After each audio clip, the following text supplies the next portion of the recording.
মুফতি হাবিবুর রহমান মিসবাহ কুয়াকাটা।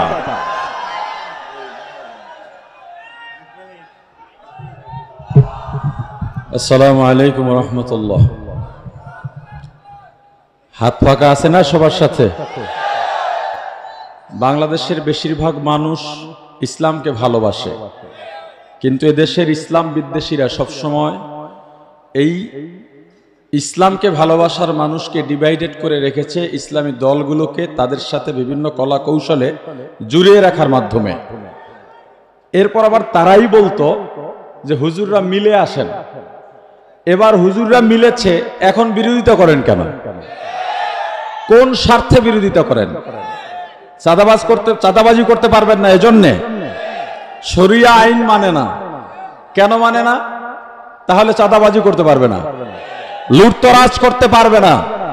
মুক্তিগামী জনতা, আপনাদের কাছে জানতে চাই, যারা সর্বশেষ ক্ষমতায় বারবার 5 বার দুর্নীতিতে বিশ্ব চ্যাম্পিয়ন হয়েছে, তারা এখন কোন সফলতার দাবি তুলে ভোট চাচ্ছে আমাদের কাছে? যদি বলে যে 17 বছরে তারা শুধরাইয়া গেছে, কতটা শুধরাইছে তা তো 5 আগস্টের পর আমরা দেখতেই পেয়েছি। যাদের ঘরে চুলা জ্বলতো না, তারা এখন কোটি কোটি টাকার মালিক হয়ে গিয়েছে।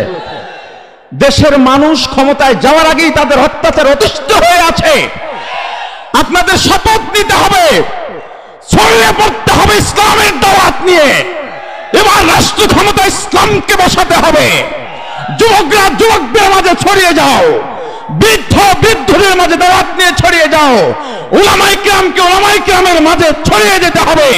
মুক্তিকামী জনতা, আপনার দরজায় যদি ইসলামের দাওয়াত নিয়ে নক করা হয়, আপনার দরজা খুলে দিন।